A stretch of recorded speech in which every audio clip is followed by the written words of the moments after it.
O Panorama Entrevista está de volta. Hoje o nosso assunto é o Censo 2010. Presidente do Instituto Cidade Zé Augusto, esse aumento populacional, especialmente na nossa região, não traz um risco para a manutenção das tradições dos nossos povos? Do ponto de vista da formação cultural, essa questão a gente tem que observar de duas formas, né? Você tem a questão da tradição, que muitas vezes vai se perdendo porque ela é uma herança transmitida de pessoa a pessoa, né? Muitas vezes não tem esse registro e muitas vezes esse registro ele não dá conta da transmissão oral. Mas, ao mesmo tempo, o que às vezes deixa de ser tradição passa a ser produto cultural. Então, o que você tinha antes como uma tradição passa a ser um produto consumido e as pessoas dos grandes centros voltam a procurar os pequenos centros naquelas ocasiões festivas, naqueles encontros memoráveis, para quê? Para poder repor aquele potencial cultural que tem naquela tradição, mas que, de certa forma, foi se perdendo porque não tem a transmissão de pai para filho, de parente para parente, de amigo para vizinho, mas, ao mesmo tempo, aquilo se tornou um produto. Na medida em que a população da Zona da Mata, tendo o Juiz de Fora ainda como referência, ela consegue se organizar em termos dos seus produtos culturais, ela preserva aquela tradição, não com aquelas características primordiais, mas com aquelas características que são fundamentais para a reprodução dela enquanto produto, e, ao mesmo tempo, é isso que a grande parte da população urbana está procurando consumir, porque ela não pode ser a que vai executar, mas ela é, com certeza, a grande consumidora desses produtos culturais.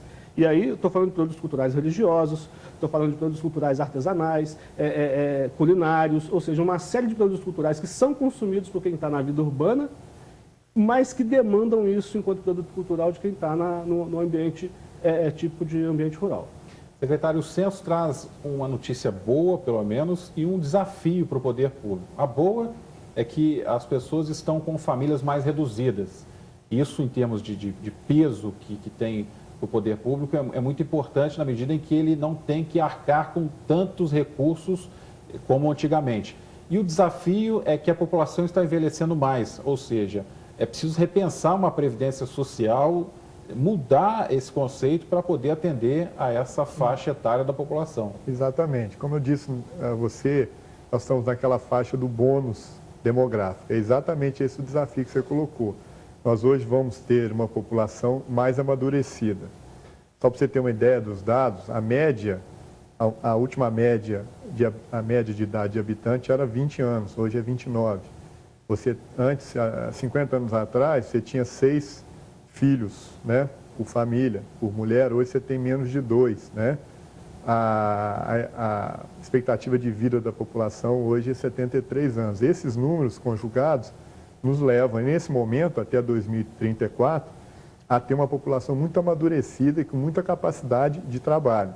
Então, nós vamos ter uma pressão menor, porque o crescimento da população está se reduzindo, né? A taxa está diminuindo, está crescendo, mas está diminuindo. A expectativa é que o Brasil, se não ocorrer nenhum fenômeno de catástrofe, nada disso, a gente vai ter no máximo 220 milhões de habitantes, né? A gente nunca vai passar disso, a partir desse momento a gente começa a decrescer. Então as pressões urbanas, do planejamento urbano, do uso do solo, das invasões, tudo começa a ser reduzido. A educação básica também a pressão é menor, porque você tem menos número de filhos, né? As pessoas vão poder cuidar melhor dos seus filhos, da educação. Mas, por outro lado, começa a surgir, a partir de 2034, né? São longos anos, porque você mede isso em décadas, né?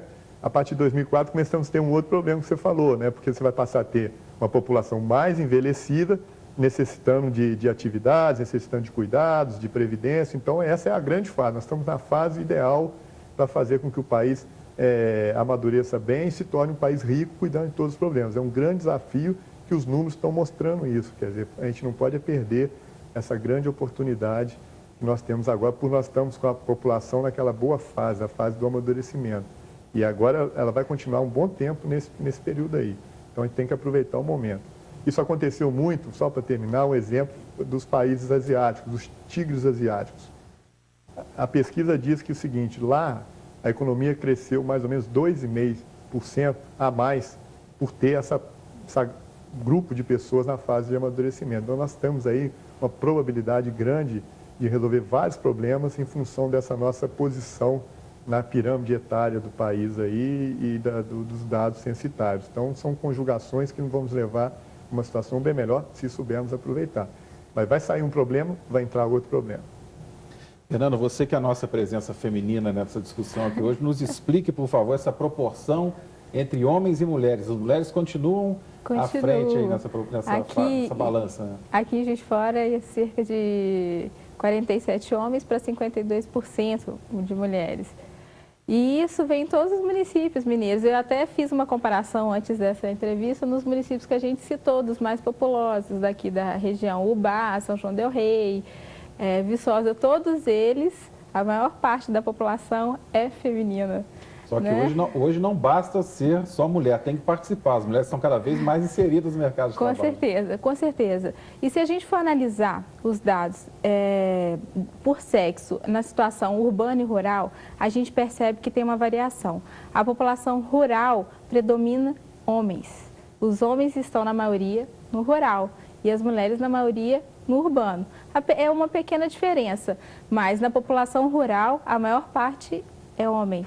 E na população urbana, a maior parte é mulher. E vocês já perceberam nessa pesquisa que hoje, ou talvez uma boa parte dos chefes de família são do sexo feminino?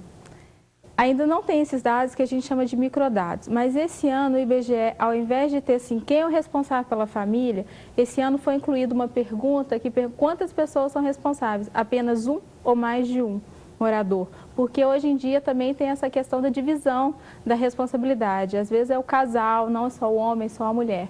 Mas esses dados que se a responsabilidade da mulher só vai ter no decorrer de 2011. Cosmo, Muriaé e Barbacena, especificamente esses 3 municípios, têm um grande desafio pela frente. As 3 cidades estão crescendo, ultrapassaram a casa dos 100 mil habitantes e precisam adotar políticas para que esse crescimento não seja um crescimento que você tenha aí problemas sociais graves. E você percebe isso? A questão é a seguinte, eu não olho o crescimento da população como algo assim preocupante. Porque, por exemplo, o Japão é uma população imensa pelo território que ele tem. E notória aonde o Japão chegou com a sua economia.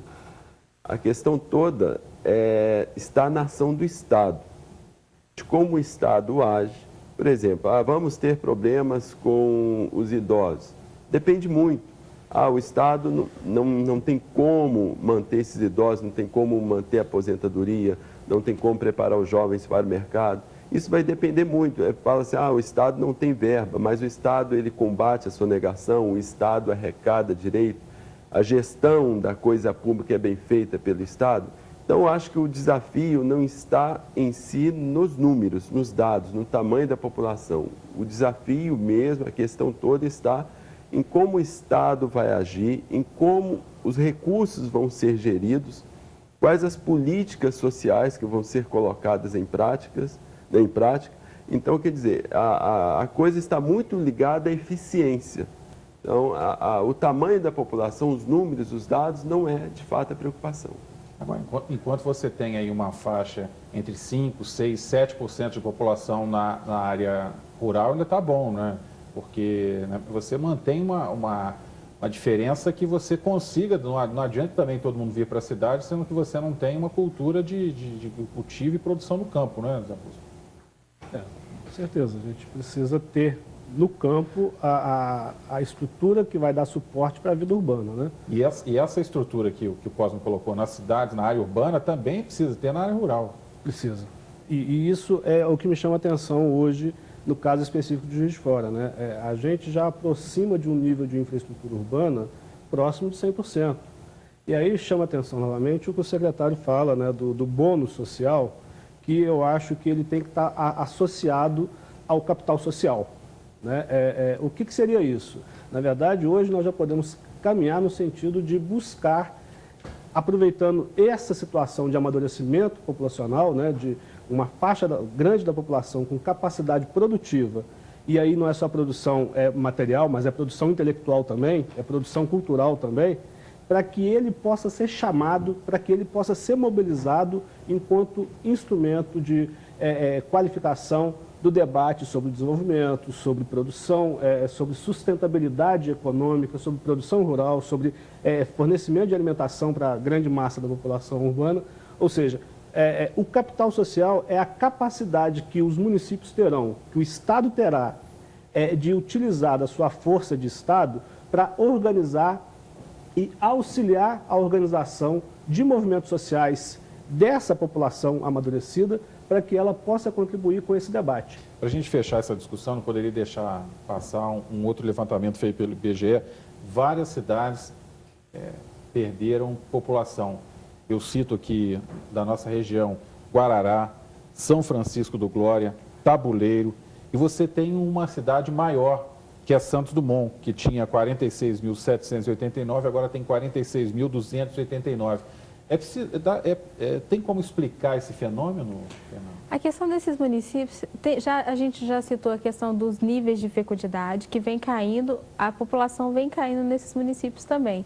Só que, como não tem investimento nesses municípios, essa faixa etária que geraria também o aumento da população, que seria uma população entre 20, 30, 35 anos, elas estão saindo à procura de empregos. Então, ou seja, a população agora vem a estabilizar e a cair, né? Vai diminuindo.